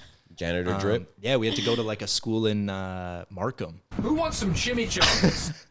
What school? It was dude, it's awesome. They have like 3 gyms. Bill Crothers? Bingo, yes, Yeah. Bill Crothers. Wow, the fact that you know that's crazy. Yeah, and that was cool. But it was mostly school uniforms. And so I dealt with like private school kids. One time I had a girl come in, her mom and her kid, and she's like, my daughter was just in the new Adam Brody movie they're shooting here. She's going to be a big star. You're going to want to remember her. Oh, wow. And I was like, oh, what's the movie? The Kid Detective. which I just watched. It's actually a good movie. Did you see her? I don't remember which one she was, but her mom was like one of those moms that would have a child actor. She's like, you're going to want to remember this face. Yeah. And this was before I was into filmmaking. So I was like, oh yeah? I was like, who's Adam Brody? And then it was like, oh, the OC. And I was like, oh, okay. I actually like the OC now. Just watched it. What does OC stand for? Because I know that show. Orange County. Oh, that's Oh, you Anaheim. never watched the OC, bro? No, but I know that's in Anaheim, right? I know that because I used to be an Anaheim Ducks fan. And Really? It was always like Orange County. Yeah. You were a Ducks fan? I used to be a Kings fan. Hey, dude. Before they won the cup. Yeah. I believe Well, you were there when it was like Ryan Getzlav. Yeah, and Corey Boys, Perry. right? Yeah. dude. I hate Corey Perry. Yeah, it's okay. I feel like most people do. He was once at Bud Stage when I was working there. And I was Really? like, don't serve this guy. Whoa. When there would be a celebrity show, people would talk about it. Like, Yeah, I bet. Mitch Marner would come all the time and wear this hat. Yeah. One time, McDavid and all the boys came from the Oilers. That was Wow. cool. And then Drake came in one time with the Hells Angels. Drake? Yeah, Drake. It was like crazy. The Hells Angels brought him in, like all the motorcycle brush. I'm like, oh, geez. I saw Morgan Wallen and Jimmy Butler playing basketball right next to my break room. That's I really just watched cool. them hooping. Wow. Morgan Wallen could have a better jump shot, I think, more fluid. I was looking down at him and I was like, bend your knees more, Morgan. Well, I'm Like, picturing him playing in jeans. He was, yeah, Oh, yeah. yeah. And like, I don't know, some sort of like flannel. Yeah, I guess. that sounds very Morgan Yeah. Wallen. And I could like tell a Jimmy hat. Butler was not playing at his peak. Yeah, oh, no, probably not. I love how Jimmy Butler always does the, Sham, actually, can you pull this up? Jimmy Butler Media Day. Because I don't think did she you just hairstyle, like the emo one? Yeah. Jimmy Butler, this basketball player, always has a different picture for like team picture day, and he likes to like just fool around with people, and always has Oh this my different. God, look. yeah. Are you seen this? The emo one is There's the the funniest. emo one. There's the one with all the dreads. Yeah. There's like And then it looks nothing like him the rest of the season. yeah, And you'll have him on your fantasy team and it just looks like that. yeah. It's actually so funny. Wait, I love this. Like that's an athlete who's just like, you know what? Let me have some fun with it. Yeah. Feel bad for that guy too, because he should have won the chip in the bubble. Guy Yeah. worked so hard. That man. meme of him leaning over. Yeah, because the he did boards. everything he could, man. He was carrying quite the team. Yeah, Tyler Hero was kind of helping, but instead he just got Prime an Instagram Tyler model Hero. pregnant. Yeah. Yeah. I forgot about that too. Yeah, I think they have Bam 2 kids now. Adebayo was on that team. Yeah. Right? Yeah, those are probably the only 3 players. Was I know. Hassan Whiteside still on the team then? Prime Maybe. Who Hassan was the- Whiteside? He's the really old one. Not really. I mean, he might be older now, but he used to play for Portland. He might have been the backup center because Bam would have been their main center. Okay, yeah, This is no. a sports podcast now. Yeah. Bird Sport. Yeah, Kit would have loved this. Yeah. R.I.P. He's not dead. Well, he moved to Hamilton. He might as well be. I think he's going to move back into the city. Oh, he's planning to? I think so, yeah. That's from what I've spoken to him. I don't know if he cares if I just aired his business. Like, You think he's going to listen to an hour into this pod? I hope Keep so. going. Kit, if you're listening, message us in the group chat right now. That's Yes. how we'll know. And I asked him to come watch UFC at my place at the end of the month. He hasn't hit me back yet. So Oh, really? I hope he does come. I'm sure he will. He loves UFC. Yeah, dude, we were away for a curling event. Oh, that's true. And he came to my hotel room to watch the UFC late at night. That was fun. That was it was a little. I forgot my cord to plug it in the TV, so we were like laying on my bed with a laptop in the middle, and I was like, "Are we gonna kiss?" Dude? Your hands Like, got closer and closer yeah, and closer. as we watched 2 men like grapple with each other. And then then you want got- to do some grappling? Yeah, for real. Just for you, like, let me, you know what? Let me just. And you know, wrestle. Kit would get up and then start like shadow box me and be like, "Man, like if I was in there, like I would be jab, Bro, jab." Yeah, Like, there's a sketch like you're trying to like come across as romantic, and like you're trying to send him a message, and then he's like, "Oh, you want to do this? Oh, yeah, okay, yeah. sure." And then he starts hitting you with combos. starts like sprawling when I Yeah. try and take him down. Yeah. That's a good one. Love Yeah. the UFC, dude. Taking a quick break to hear a word from our sponsors. Bruh. Want some Jimmy John's?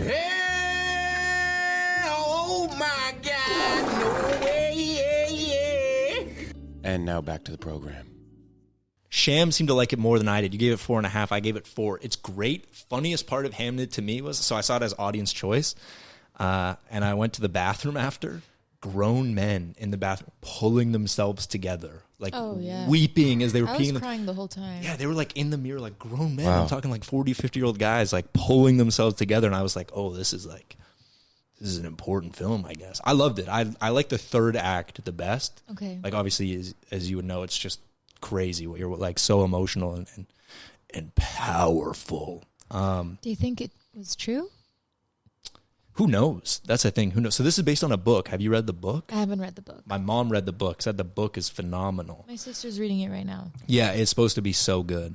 But I don't know. I've never been a Shakespeare guy. because I took advanced English in high school. Yeah. So it was all Shakespeare. And I just grew to hate Shakespeare. I think English class was where I found out I was funny because I would talk out all the time about stuff. And you'd write. I once, and I learned how to write, which is cool. But I once had an English teacher come in at sport check and see me and was like, we just got a class dog and I thought of you. And I was like, why would you think of me? And then she was like, well, we named it Atticus, Atticus Finch. Yeah. And I was like, why would you think of me? And I forgot. And she's like, you went on a 20-minute tangent about how you thought the name Atticus was stupid. And you like talked to the whole class about like who would name their kid Atticus. Like this is not a real name. What about Scout? And I was like, see, I don't even remember. It's the same book, right? Wasn't that the daughter's name? Probably. It was. Probably. I would skim those books. Once I found a quote that I could put in an essay. You just opened it, saw Atticus, and you're like, that's well, it. Shit, you just mentioned Atticus, and I was like, who in the right mind would name their kid Atticus? It doesn't make any sense to me. And I guess that, I went on some tangent, and then every time she'd bring it up, I would just start laughing. I'd go, what an idiot, this guy, Atticus. And then she probably named the dog that just to spite you. Probably. Yeah, probably never had another kid like me, though. Most people in advanced English probably really liked English. That was my best subject, though. What book was that you said? To Kill a Mockingbird, right? Yeah, To Kill a Mockingbird. Yes. I've never That's read a good it. book. Big English guy. You're a big bookworm, though, eh, Sham? Yeah. I got to give you the book I'm reading now, and I told you this, The Big Over Easy. It's a detective noir close. Detective noir in Reading about the murder of Humpty Dumpty. Oh. Didn't find out about it when I did that short that I was talking about, but it's so funny. What are the chances? It's hilarious. Like I would want to buy the rights to this book and do the movie, but shoot it exactly like Seven. And like actually have it super dark. It's a part of a series called Nursery Crimes. So the next one is about the fourth bear in Goldilocks and the Three Bears. That's hilarious. They're so funny. This guy, Jasper Ford, shout out, doesn't know who I am. Even though I DM'd him and I was like, are the rights available for this book? And then he hit me back and was like, email me. And then I was like, yeah, I don't have $50,000. But that's what I would just assume it would cost. Imagine if he was like, yeah, $10 is good. Well, and you never would have known. Well, Stephen King gives out rights to his books to film students for $1. Really? What? There's like some of his short stories. If you're a film student, you can buy them for $1, and he calls them like his dollar babies. Some of it's just like short stories. Wow, because he's probably made such a bag already. Yeah, well, he doesn't care. And then it's just so like film students, like in school who are making a short, some of them are just directors and don't want to write something or can't think of something. So he sells these off. And his novellas are the best, obviously. They turn into some of the best movies. Shawshank. Yeah. Great movie. Have you seen it? The Shining is Stephen King, but he did not like the movie adaptation. True story. Isn't that Stanley's? Stanley Kubrick. Yeah. Well, I just read A Clockwork Orange, and the author of that book hated the adaptation as well. It went out again. Oh, the light went out again. Oh, whatever, it's fine. Yeah, so I don't know about that one, but I know The Shining is because Kubrick made it very cool temperature-wise. Like, it was cold, a lot of blues, like if you look at the color tone. Right. And I guess Stephen King's writing, it was meant to be warm. Reds and like...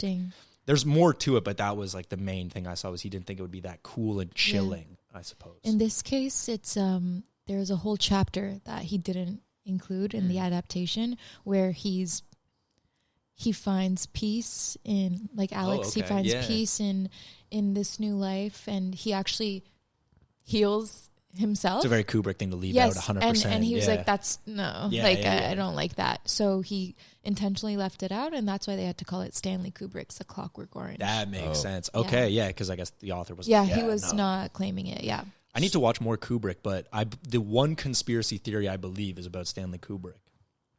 When he shot Eyes Wide Shut, he submitted the cut to the studio, and it was 3 hours. A week later, he has a heart attack, and then the film's released at 2.5 hours. No one's ever seen that half hour. And the whole movie's about like inner society and cults, and they think that he had something about Hollywood and like the actual inner workings, and they killed him for it, and then removed that half hour. Whoa, and you believe that? Yeah, maybe it's just because I want to believe a conspiracy, but like, why would they never have made an extended edition and shown the half hour then? And he died of like a mysterious heart attack. Interesting. So it's what I believe, maybe because I just want to believe it. And then if you watch the movie with that in mind, you are kind of like, oh, there's parts of this movie missing. That movie is awesome. The first time I watched it, like the first scene where he enters the cult, you're like, whoa, it's so like chilling. We're going to watch that tonight too. Yeah, okay, Eyes Shut? Okay, yeah, talk to me. What do you so watch? we have, Heated Rivalry episode 3. Mm-hmm. Dune 1 and Dune 2. 1 and 2. All tonight. Yeah. Yeah. What was the other one? Eyes Wide Shut. There was one and- before that Oh, that we mentioned. Naked Gun. Naked Yes, Gun. the new Yes. Naked Gun. Yeah. Yes, So you okay. have We'll finish it with that. So yeah, Yeah, let's yeah. think runtime. Okay. So Heated Rivalry episode 3. Let's give it 45 minutes. Have you Okay. watched any of it, by the way? No, and I need to. I was talking with my parents the other night. It is huge. It's like, the biggest such a show in big the world. deal. Yeah, It's it's like a 9.2 on IMDb. Yeah. It's And they're really like, good. which for like, just because it's Canadian, like that's awesome. Anything Yeah. that travels, like good for Jacob Tierney as well. Yeah. Yeah. The goat. Hope he listens. I hope he listens too. I had a coffee with him once, so that's my Yeah, that's that's my claim to fame with Jacob Tierney. Yeah. I had a coffee with him at Sid Forno. Yep. So okay, 45 minutes. 45 minutes for Heated Rivalry. Dune 1 is 2.5 hours. Yeah, so we're at Perfect. 3 hours and Yeah. 15 minutes. Dune 2 is 3 hours, I think. Oh my God. So So we're at 6 6 hours and 15 15 minutes. minutes? Naked Yeah. Gun, let's give it Hour an and a hour and a half. It's So like maybe an hour 40. 8 hours and 45 minutes. Sorry, 7 hours and 45 minutes. Yep. And then Eyes Wide Shut is 2.5. So Yeah, 2.5. we're at Missing half hour. 10 hours and 15 minutes Great. tonight. And we will be out until 7 o'clock, which is when the film festival stops. So you're already watching 3 hours of movies at this film festival. Great. So we're watching 13 hours and 15 minutes of movies today. I like that as we're of- going to this film festival that's 3 hours and our short's a minute and a half. Yeah. we're going to be the shortest one. Bro, for imagine sure. it's the first one that plays. Yeah. We'd be like, oh, God, what did we get ourselves into? Oh, my God. Now, granted, I think every other short's going to be great. Like, we'll have a good time. Yeah, Of you were course, saying we're there to you think support all of people. them are going to be great. Well, You it's were good. saying Yeah, that we're you supporting were local sure. cinema, but yeah, we're so short. Yeah, no, it's okay. It'll be fun. It'll be a great, quick laugh. The audience doesn't need to pay, like... Can I be honest? Terrified if no one laughs. It's my worst. Again, in stand-up, you can adapt. If no one laughs, like you can kind of save it, go into crowd work, or like material that's gonna kill, and you can adapt. If this doesn't, there's nothing we can do. They're we gonna can laugh. Just Don't worry. People are going to laugh, yeah. Don't worry. We can laugh. Dude, Let's practice. isn't this so funny? I'll bring my soundboard and add a laugh track, and then I'm going to do...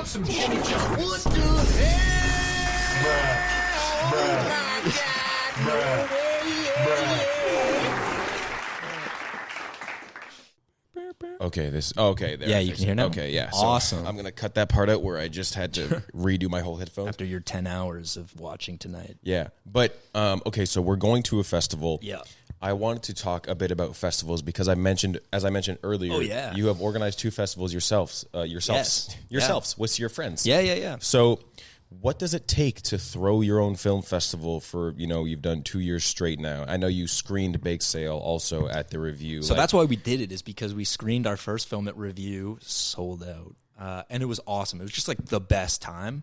And so we wanted to keep going back to Review because Review's awesome.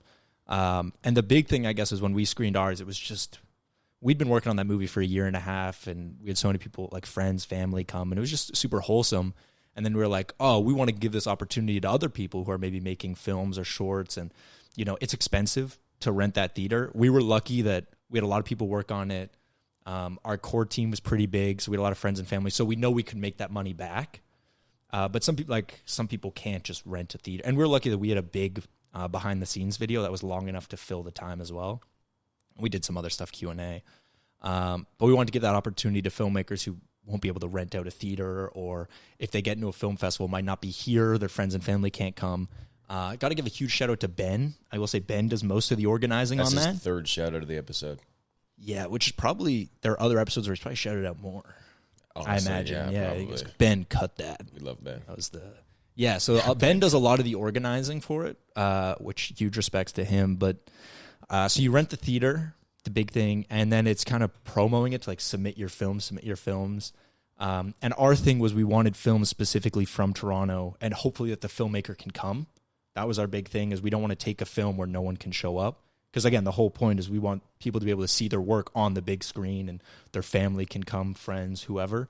So that was a big stipulation, which makes it hard. Because then we're looking for very specific types of films. But we got very lucky the last 2 years we did. And we screened some really good stuff, I believe. I agree. So it goes through Film Freeway, and then the first year especially, we had to reach out to some people. Like you would hear of stuff, or I would look at TMU's film program, not the program I was in, and they have like an end-of-year screening for their thesis, and I saw some whatever films were there, and then I would reach out to the filmmaker, hey, if you want another screening, like feel free to submit. And then, yeah, the second year especially, we just reached out to specific people, and we went to friend of the show Adrian's film festival, and I saw that movie The Sweater. Yeah. And I was like, oh, we got to get this. Like, so funny and fits our brand, I suppose. Like, we're kind of goofier, I guess. We like some oddball humor, or just like humor in general. So it kind of fit our brand. We reached out to him to submit. And then we had, because of our friend Luke, who helps organize the film festival with us, when we were making Bake Sale, we met this guy, Mark, who's from Big Pig production company. We're Big Baby, I know. Yeah, I was going to say, same universe. And so he submitted a film the first year, and then we got one from him last year, which was The Door, if you remember that one. That was really good. That was really scary, good. bro. Yeah, like he produces some good stuff, and so we've kept that relationship up with him, and he got to come that year. Very wholesome, and he's helped get the word out for our festival, which is nice, because I like to think we run a fun show. Like I was saying, sometimes if you go to these film festivals, they just play the movies in succession, and you're sitting there for 2 hours of just film. And so we do blocks of films and then Q&As. Yeah, so we like to do Q&As after, because again, like when you screen something, these filmmakers should get the chance to talk about it. I like talking about the stuff we make. There's so many cool stories and like fun little things that you do. So we like to do like 3-4 films in a block that are quick, have a Q&A with them, so the audience kind of gets a break from staring at the screen. Get to hear the people talk about the movie, another block film, or we do some bits in between sometimes, little jokes sometimes. But yeah, we just want to make it more engaging, and then also give these filmmakers a chance to talk about their stuff. You know, if you screen somewhere, like if they get a screening in Vancouver, odds are they can't go unless they have the money to go or are backed by someone with money. So yeah, give them a chance to talk about in front of people how it came to be. So I like to think it's a fun event. We're going to do it again this year, hopefully. I also feel like it's a great networking opportunity. 100%. Yeah. People go to the bar next door after, and you get to talk with some cool people. So, how many submissions do you guys usually get? Last year, I think it was like, we get hundreds, but a lot of them can be from not like from Toronto. Like we can get stuff from America or whatever. So there's some stuff we just, to be honest, just don't watch, because we want filmmakers from the area. But because it's on Film Freeway where you can submit from all over. So we get hundreds. I think last year was 400 or 500. And maybe 50 to 100 were from Toronto. And then we just pick our best ones. Then we try and make the blocks similar types of movies. So you kind of watch, like, last year we had like a coming-of-age block, and then a horror block, and then a comedy block. And, and then we snuck in our own sketch this year. Yeah, we did, yeah. And it got laughs, dude. Yeah. It was awesome. It was like Cyanide Pill, right? Yeah. And that one got laughs, which was great. Yeah. And, I remember... like Steven Spielberg came up to me after and was like, man, like the filmmaking is crazy on this. And I was like, thanks, Steven. Like, I appreciate it. He was like, please call me Steve. Mm-hmm. It's crazy to think he showed up too, because, you mentioned you got some from the States that you just didn't even watch, one of which was that his. was his. Yeah. He sent us Disclosure Day early this year. Yeah. And I was like, man, it's great, but it's too long. Yeah. Like if you could cut this down to 1.5 minutes, like 2 minutes. And he was like, geez, well, like we'd have to cut out all Emily Blunt scenes. And it's like, all right. Every movie I go to now, that's like the first trailer they play. Yeah, it looks crazy. That movie. Yeah, and he's doing another Alien movie, I guess, because he did War of the Worlds. So yeah, some good stuff coming out this year. One thing that I like about your film festivals is I've kissed you on the lips both of the 2 years straight. True. Yes. In front of your parents. One, yeah, because you actually don't come. Gunther comes, right? Yeah. Oh yeah. I guess that's who does the bit. You guys got to give away the check this year. This year was unplanned that you were going to kiss me. Yeah, I think. And you knew that if you went in to kiss me on stage, the improv performer that I am, I can't turn it down. Yeah, I think I think Tom and I, we had our like script, but we were kind of blacking out while we were up there. Of course. I remember at one point I heard the audience like talking, and I yelled it to the audience like, "Who said that? Somebody said something." And I was like, "Why did I do that?" Yeah. And then I was like, "You want to see me kiss the curly boy?" Eruption. And then, they all want to see us kiss. They were like, kiss. Yeah. And then that's how Heated Rivalry came to be. Yeah. Inspiration. It's just pretty. Well, you do look like Ilya Rozanov, wouldn't you say? He looks. Is that the guy? You look like him, actually. Really? Yeah. I could be in season 2. I hear they're doing it. Let's hear your Russian accent. Can I do Vivant? Is that's not even Russian? I don't know. That's like, I'm not an accent guy. You could do good accents. I can do a Joe Swanson impression. That's the best I got. Yeah, do it. Wait. Hey, Peter. You talk to me as Joe Swanson. I'll answer as Ilya Rozanov. Okay. My crutch, I will be honest, is Hey Peter, so I'm going to call you Peter. Yeah. Hey, Peter. Come on. Let's order pizza. What would you like on your pizza? I like mushrooms and pepperoni. I am doing a bit of like a vegetarian thing these days, so I'm thinking that maybe we don't get the pepperoni on the pizza, or maybe we can do like half pepperoni. Well, I know you like the sausage. Well, yes, but that is not having to do with the pizza. That is something else. I can't feel my legs. Hey, Joe. Yeah, see, I need the Hey Peter to get Joe. better. Hey, Peter. Hey, Peter. That's like, Come on, yeah. Get the sausage. It's actually very good. Yeah, I've seen him in a lot of stuff. That show, Rules Joe of Engagement's Swanson? good. Well, Patrick Warburton, I was guess, gonna the say. actor. That's just I his love voice. him in Ted, bro. Yeah, man. Someone gets beat up at the. Yeah. He has like the underground fight club. The gay. I don't know. I texted a guy at 4 a.m. Said, hey, come beat me up. And then again at 2:30. Thanks. Yeah. Yeah, my wife farted in her sleep last night. He's the best. Even in Seinfeld. I don't know if you've seen Seinfeld. I didn't know he was in Seinfeld. I'd seen episodes. The Devils. Yeah, he's Putty. Okay, that means nothing to me. Yeah, that's fine. You'll probably cut this anyway. No, I don't think so. But I would say we're probably getting close to wrapping up now that both of our lights have died. So yeah, I think my phone's at 20%. But one thing that I had mentioned in last week's episode was that I want to try to come into each week with a core of the week.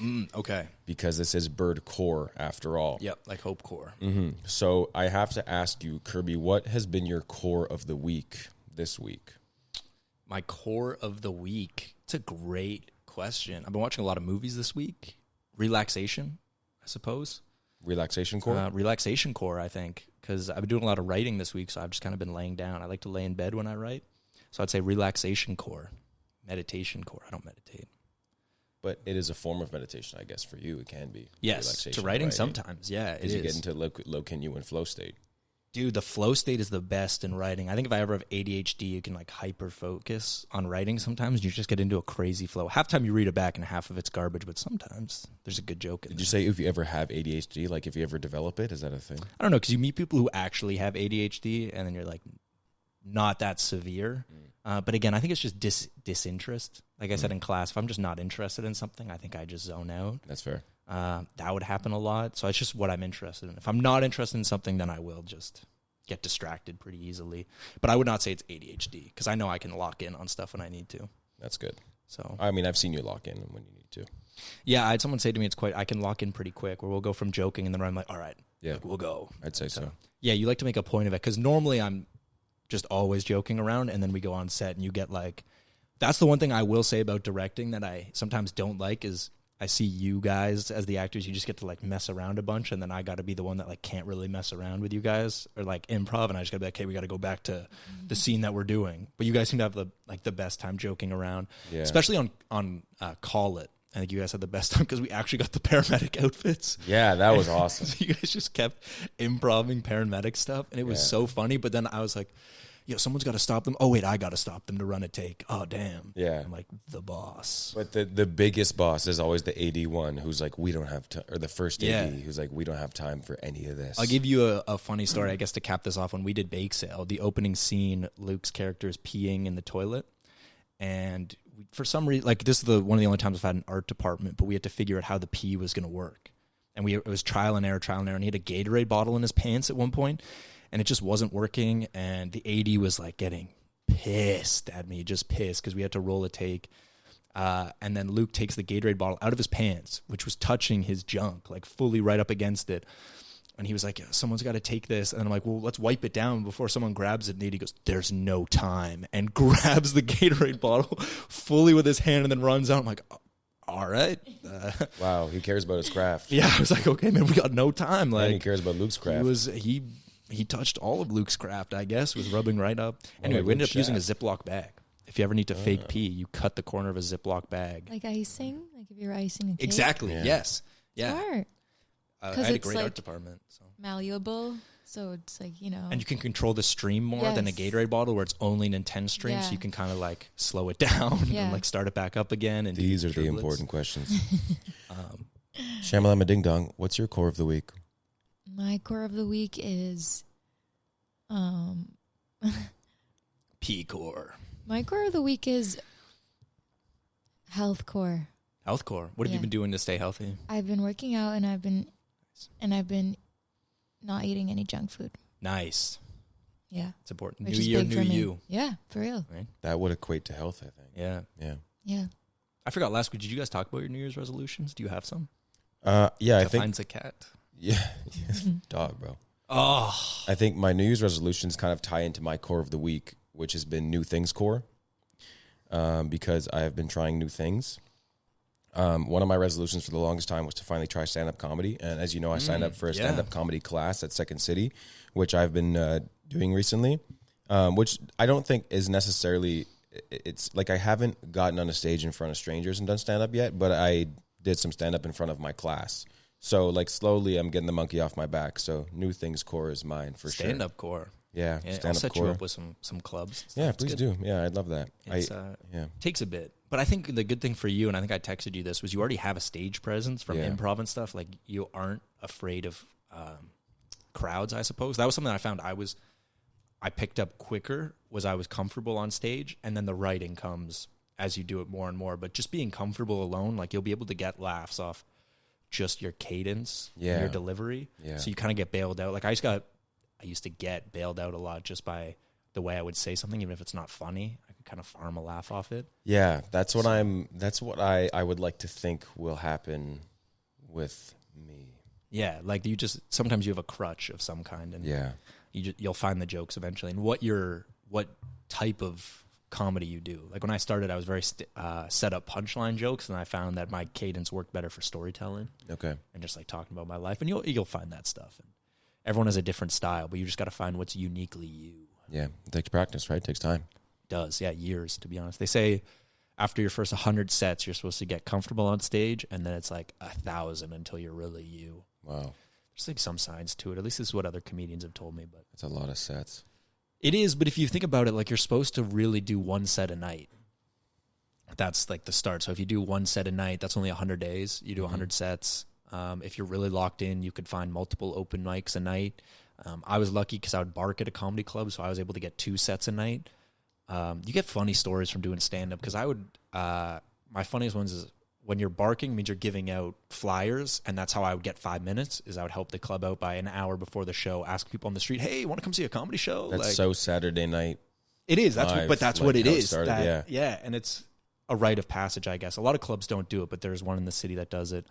But the rule at the club was they needed 5 people to do a show. I remember last year I was barking in negative 30-degree weather. Jeez. I barked for an hour outside. My toes were freezing. My hands were freezing. And then they were like, yeah, we got 3 people. Show's not happening.